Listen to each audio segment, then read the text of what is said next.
Շնորհակալ եմ ազգային ժողովի հարգարժան նախագահի տեղակալ, շնորհավորում եմ եւ հաջողություն եմ մաղթում ձեզ, նաեւ հաջողություն եմ մաղթում Վահագն Ալեքսանյանին գալիք ընտրությունների ժամանակ, իհարկե վստահ եմ, որ եւս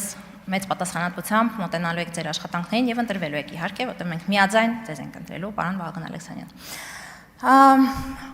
Էլի քննարկում ենք իհարկե ազգային ժողովի նախագահի տեղակալի տեխնացության հարցը, ընտրության հարցը, բայց հնարավոր չի չանդրադառնալ նախորդի հնչած ելույթներին եւ այստեղ ուզում եմ մի քանիսին անդրադառնալ պարոն Լևոն Քոչարյանի սկսած։ Նաեւ հասկանում եմ, որ ընդհանրապես խոսել մարտի 1-ի թեմայից արդեն 2026 թվականին Միեդի դատավճռից հետո, երբ Հայաստանում դեռ գործը շարունակում է քննվել, ընդհանրապես մեր հանրության շատ շերտեր կասեն, որ մարդիկ արդեն իսկապես հոգնել են այս թեմաների մասին խոսելուց կամ լսելուց, բայց պարոն Լևոն Քոչարյան, հնարավոր չի չարձագանքել, երբ որ դուք մարդկայնորեն ձեզ հասկանալով, ամբողջությամբ մարդկայնորեն հասկանալով, թե ինչքան բարդ է իրականությունը գիտակցել, պատասխանատվությունը, սեփական հոր իշխանության տարիների մեղավորությունը գիտակցել այս մասշտաբային ողբերգության մեջ եւ չփորձել հակադարձել, մարդկայնորեն հասկանում եմ, բայց դուք քաղաքական գործիչ եք եւ մի բան էլ փորձում եք արդարացնել։ Երեք խոսում էիք Միեդի վճռի մասին։ Ինչ եք ասում։ Ասում եք, տեսեք, բացառիկ իրավիճակ է ստեղծվել, երբ Միեդում կառավարությունը քանի որ փոխվել է,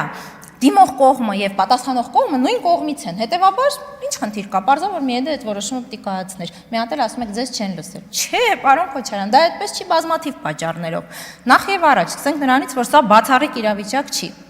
Ժողովրդավարական երկրներում տեղի են ունենում իշխանապողություններ, ընտրությունների միջոցով եւ անընդհատ տարբեր կառավարությունների ներկայացուցիչներ են լինում։ Ես երեք կարդում էի Միեդի տարբեր վճիռների մասին ու հենց այս մասով ասում եմ, որ սա հայերեն կլինի երևի պարբերաբար կամ չի, ինչպես ասենք, routinely կատարվող գործընթաց է, երբ որ ներկայացուցիչը փոխվում է։ Սրանով չի պայմանավորված վճիռը։ Դատավորները Եվրոպայի խորհրդի անդամ բոլոր պետություններից են, կա նաև մեծ պալատը, Grand Chamber, եւ իրենք են որոշումը կայացնում։ Ընդ որում հաշվի է առնվում ոչ միայն իհարկե կառավարության ներկայացուցիչ փաստարկները դիմող կողմի, այլև այստեղ պարոն Անդրանիկ Քոչարյանը ներկայացրեց փաստահավաք հանձնաժողով ա եղել, որը ամբողջը ներկայացրել է Հայաստանի բոլոր շերտերը ներկայացրել են։ Եվ վերջում նաև այն փաստը, որ դուք նշեցիք, որ դուք փորձել եք որպես երկկողմ ներգրավել եւ դատարանը ուշադրություն, ոչ թե իհարկե Հայաստանի ներկայացուցիչը, այլ դատարանը Միեդը մերժել է ձեզ, սա եւս առավել քան խոսուն է։ Հիմա ինչ վերաբերում է էլի Միեդի վճռի հետ կապված, դուք ինչ որ բաների հակադարձում էիք, հա, որ երբ ասացիք, որ մի գործընկերներ ասեցին, որ Միեդի վճռով պետությունն է պատասխանատու մարդկանց կյանքից զրկելու հարցում։ Պարոն Լևոն Քոչարյան, չկա այստեղ վիճելու հարց։ Միեդը սևով սպիտակի վրա արձանագրում է, որ կիրառվել են մահացու զենքեր, որոնք դատարանը գտել է, որ կիրառելու անհրաժեշտությունը, հիմա անգլերենից բառացի եմ թարգմանում, բացարձակապես բացակայել է, պարզ ասած Միեդը գտել է, որ չպետք է կիրառվեին մահացու զենքեր, դրանք եղել են հակաօրինական, հակասահմանադրական, իրավաչափի մասին էլ չեն խոսում, ինչքան ոչ իրավաչափ, եւ դրանք զրկել են մարդկանց կյանքից, 10 քաղաքացու կյանքից 9-ի դեպքում, որովհետև մեկը մահացել է հետո հիվանդանոցում, 7-ի դեպքում սա հաստատվել է, կիրառվել է մահացու զենք ոստիկանական ուժերի կողմից։ Ես էլ չեմ խոսում բանակի ներգրավման մասին գործընթացներում, որը բացարձակապես հակասահմանադրական է։ Հետո այստեղ դուք խոսում եք, ձայնագրությունն եք բերում վարչապետի, որտեղ բառացիորեն վարչապետը ասում է ինքնապաշտպանվել բառը, ինքնապաշտպանվել, պարոն Լևոն Քոչարյան, ինչից հետո գործընկերներս արդեն ասեցին, մարտի 1-ի առավոտյան խայտարակ ջարդից հետո, ընդհանրապես որևէ կերպ չպրովոկացված, բայց սրա մասին էլի է պետք խոսել։ Էլի հասկանում եմ, սիրելի գործընկերներ, որ մեզնից շատերը, ու մեր հասարակությունից շատերը էլի հոգնել են այս թեմայով լսել, բայց տեղեկություններ նորից լսել, որտեղ սա շատ են լսել, բայց մեր երիտասարդները տեղյակ չեն, հիմա մենք 26 թվին ենք, 26 թիվն է, 2008 թվին, այս տարի առաջի անգամ 2008 թվականին մարտի 1-ից հետո ծնվածները մասնակցել են ընտրության, մեր երիտասարդները իսկապես տեղեկություններ ստանում են հիմա, իրենք անձամբ մասնակից չեն եղել ականատես, Ինչա նախորդել մարտի 1-ին, պարոն Լևոն Քոչարյան, ինչ ա եղել։ Փետրվարի 19-ին 2018 թվականի եղել են ընտրություններ, որից հետո եղել են խայտարակ, կեղծված ընտրություններ։ Սա միայն մենք չենք փաստել, միայն մեր ժողովուրդը չի փաստել, տասնյակ հազարավոր ցույցերով մարդիկ, խաղաղ ցույցերի դուրս եկած մարդիկ, միջազգային հանրությունը բազմաթիվ տասնյակ զեկույցներում հարյուրավոր սա փաստել է։ Խայտարակ ընտրություններից հետո մարդիկ դուրս են գալիս փողոց եւ 10 օր շարունակ անում են խաղաղագույնս ցույցեր։ Ինչ էր լինում։ Մենք հավաքվում ենք Ազատության հրապարակում, մենք անում ենք երթեր Երևանի փողոցներում, ու կհիշեք այն ժամանակ շատ ընդունված էր այս արտահայտությունը, ասում ենք այնքան խաղաղ են ցույցերը, որ ծառի մի ճյուղ անգամ չի կոտրվել։ Այսպես է եղել։ Հետո փետրվարի 26-ին հերթական մեծ հանրահավաքի ժամանակ Ազատության հրապարակում նույն օրը հանրահավաքը հրավիրած լինում Սերժ Սարգսյանը իր հաղթանակի արդիվ, բայց հրավիրած լինում ու պատկերացնում եք այդ մարդիկ ոնց էին բերվում այնտեղ, որտեղ հենց հանրահավաքը վերջանում է, այս մարդիկ հոտ զանգվածներով միանում են Ազատության հրապարակի մարդկանց։ Եվ ի՞նչ է տեղի ունենում։ Այս գիտակցումը իշխանության մոտ, Ռոբերտ Քոչարյանի իշխանության մոտ արմատավորվում է, որ իրավիճակը դուրս է գալիս վերահսկողությունից, հետևաբար անհրաժեշտ է ինչ-որ բան անել։ Մարտի 1-ի առավոտյան սկսվածը դրա հետևանք էր, իր արդեն կրիտիկական քանակի էր դառնալու այն ժողովուրդը, որը համաձայն չէր ընտրությունների արդյունքներին։ Սա է տեղի ունեցել մարտի 1-ին։ Պարոն Քոչարյան, Լևոն Քոչարյան, ես ձեզ մարդկայնորեն հասկանում եմ եւ չէի խոսի այս մասին կամ ընդհանրապես չէի հասցեագրի ձեզ, եթե դուք չլինեիք քաղաքական գործիչ, եթե դուք չփորձեիք որևէ կերպ արդարացնել ձեր հոր իշխանության տարիների, ես հիմա մենակ մարտի 1-ի մասին խոսեցի։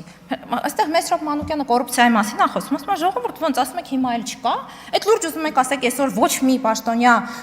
կոռուպցիայի մեջ ներգրաված չի կամ որևէ օղակում չի լինում։ Պարոն Մեսրոպ Մանուկյան, դուք լսել եք տենց արտահայտություն բրգաձև, համակարգ կոռուպցիոն, ստրուկտուրիզացված, սիստեմատիկ, այդ գիտեք, որ նայվերսնց գնում է դեպի վերև։ Մենք չենք մենակ ասում, մենք էլ ենք իհարկե ասում, բայց մենակ մենք չենք ասում։ Գիտեք, օրինակ, ԱՄՆ պետդեպի զեկույցները տեսել եք, OECD-ի զեկույցները տեսել եք, Transparency International-ի զեկույցները տեսել եք նրա մասին, թե ինչ են գրում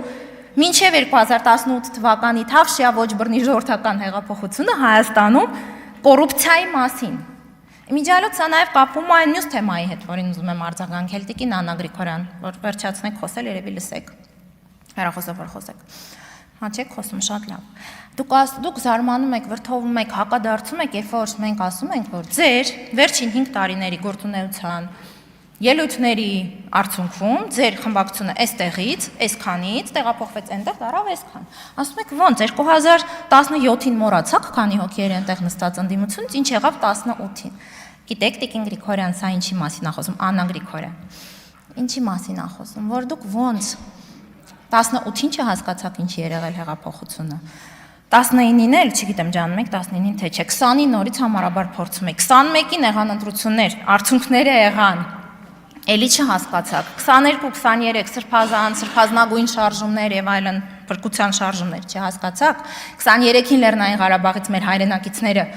Հայաստանում էին եւ դուք հեղափոխության հույսեր ունեք, էլի չեղավ, էլի չհասկացաք ինչի չեղավ, 25-ին չհասկացաք, 26-ի ընտրությունները եղան, էլի չեք հասկացել, այսօր եկել նույնն եք ասում։ Իսկ հասկանում, իսկ գիտեք իրականությունը ինչի ա եղել այդ հեղափոխությունը։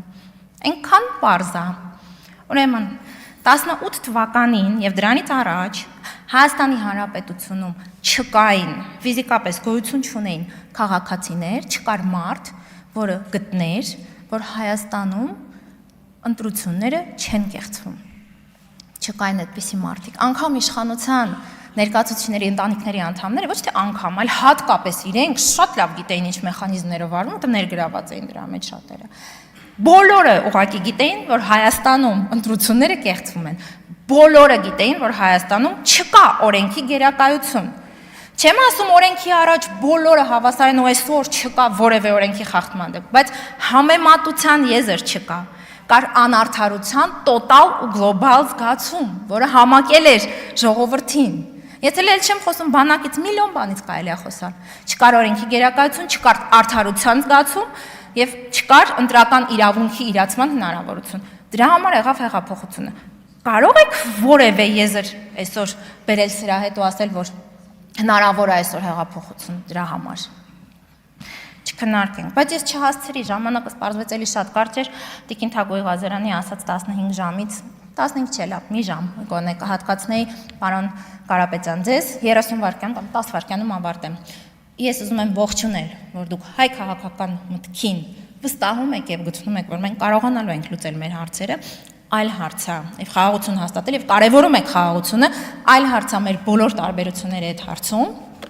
որոնք իսկապես խորն են, բայց ելի կքննարկենք մյուս ելույթներին։ Շնորհակալություն։